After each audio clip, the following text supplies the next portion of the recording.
Fala galera, tudo bem? Como vocês estão? Eu sou o Vini Weiner e sejam todos muito bem-vindos a mais um Pergunte ao Vini, o nosso quadro de todo sábado, onde vocês pedem minhas opiniões sobre determinados assuntos, fazem suas perguntas e eu trago isso em vídeo aqui pra vocês. Lembrando, quer ter a chance de eu responder a sua pergunta no episódio da semana que vem? Então você pode ou comentar nesse vídeo ou mandar lá no meu Instagram, no @ViniWeinerCanalReserva. Pronto, recado dado, então bora começar com as perguntas do vídeo de hoje.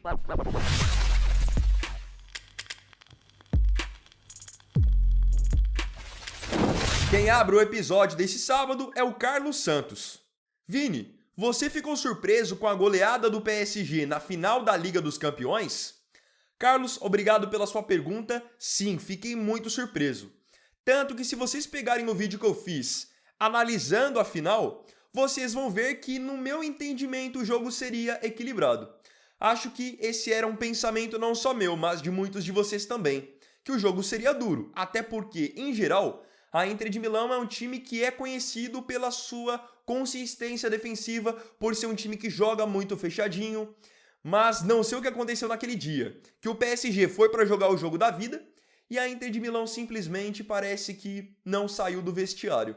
Então o PSG amassou, atropelou, passou por cima, 5-0 e a vitória foi mais do que merecida. O PSG realmente jogou para fazer não só 5-0, mas se fosse 6, 7, não seria nenhum absurdo. Realmente a Inter de Milão nessa final estava irreconhecível, então fiquei muito surpreso.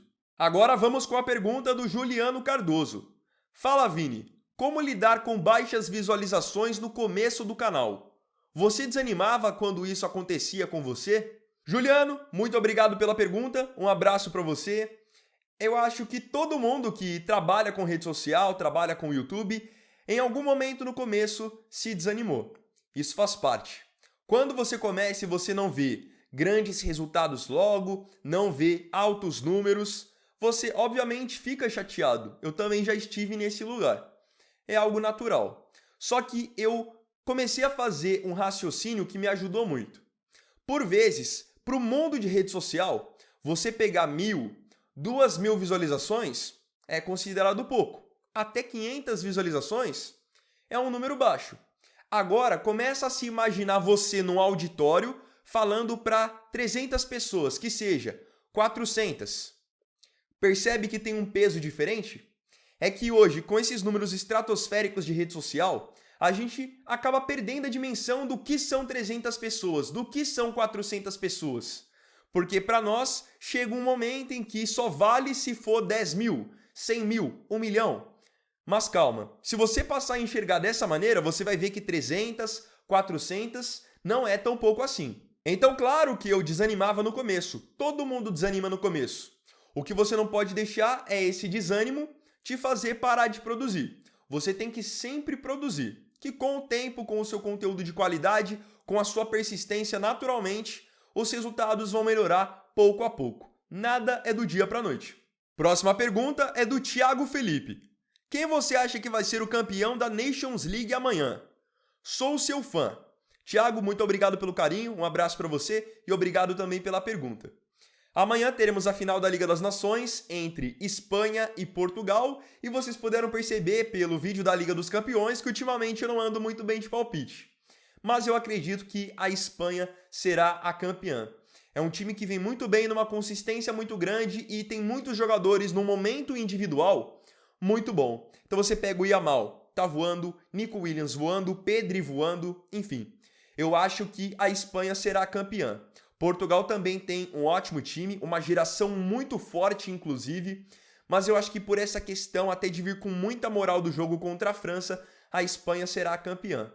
E dessa forma, se eles vierem a ser os campeões, eles vão emendar uma sequência de título de Euro e título da Liga das Nações, confirmando ainda mais o seu favoritismo como uma das principais seleções para a Copa do ano que vem. Pergunta agora do Diego Micael. Quem você acha que merecia levar a bola de ouro? Manda salve.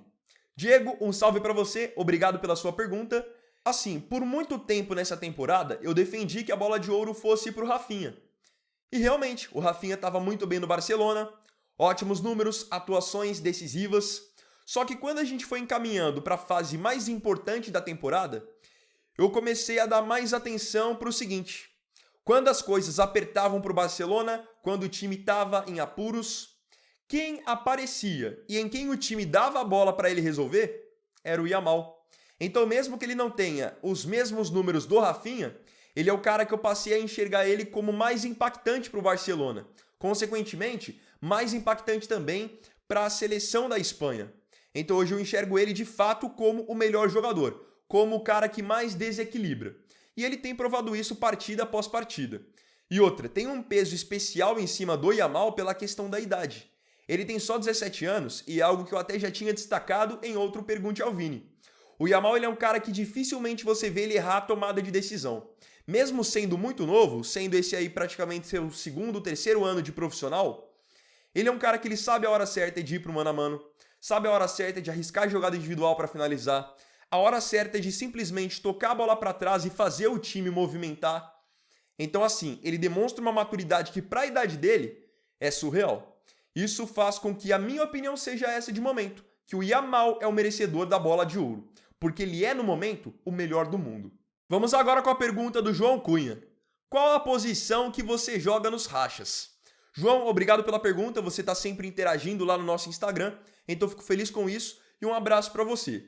Essa pergunta eu já tinha respondido, mas há muito tempo, quando o Pergunte ao Vini estava começando, então vou mais ou menos repetir a mesma resposta. Tanto nos rachas, quanto quando eu vou brincar em futebol de campo, eu jogo ou na zaga ou na lateral. Simples assim.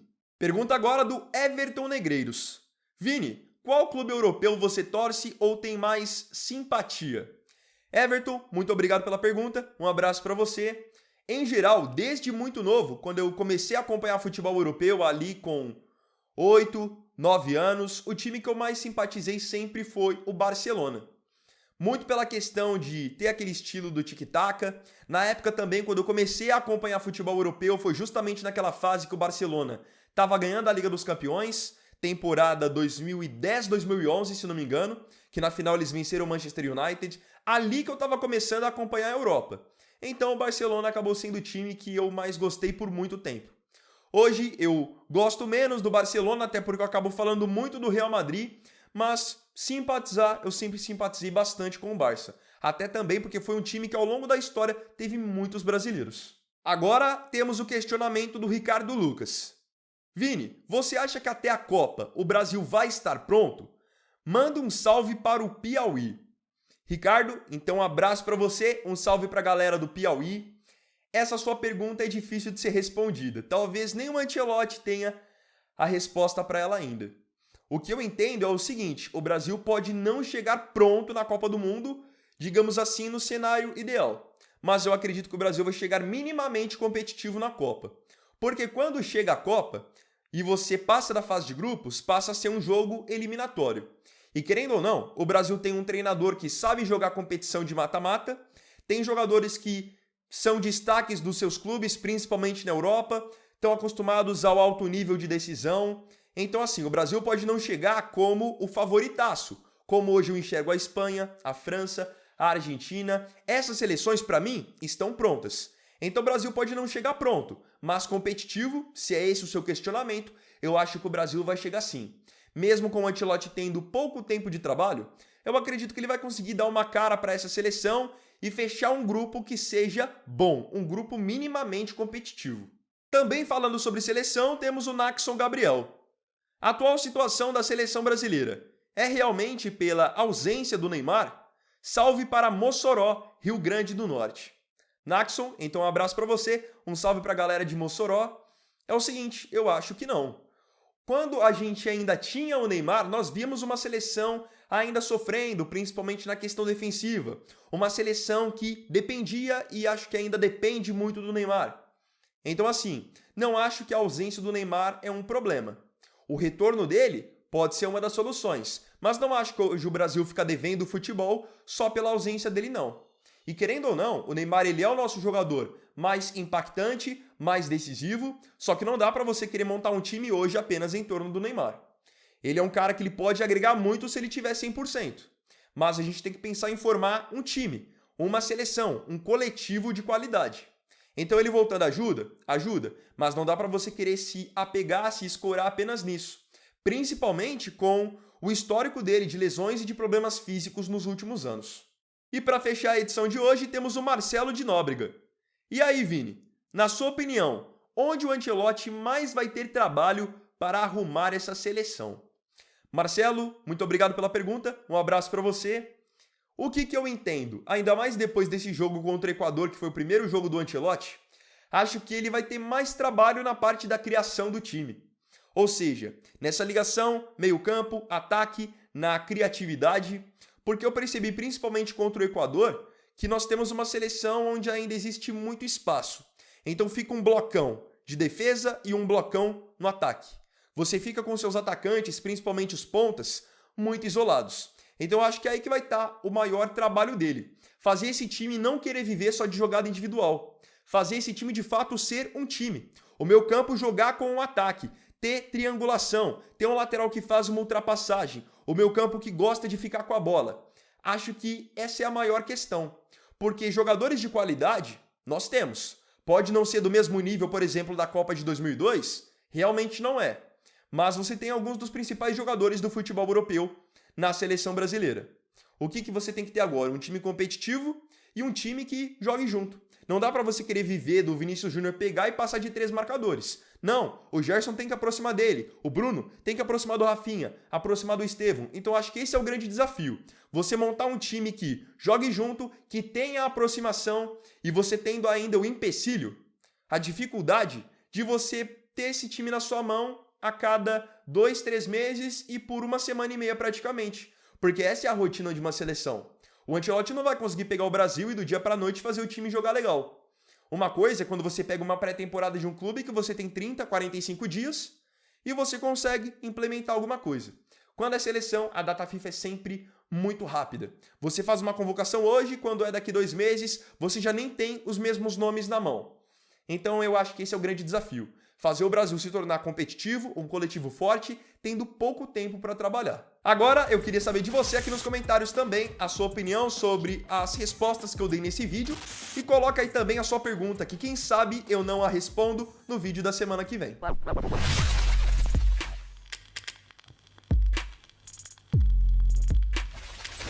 Então, bom, galera, esse vídeo aqui foi o vídeo desse sábado. Agradeço profundamente a você pela companhia em mais um vídeo do canal. Não se esqueça, curtiu o vídeo? Não me esqueça do seu like, de se inscrever e também de compartilhar.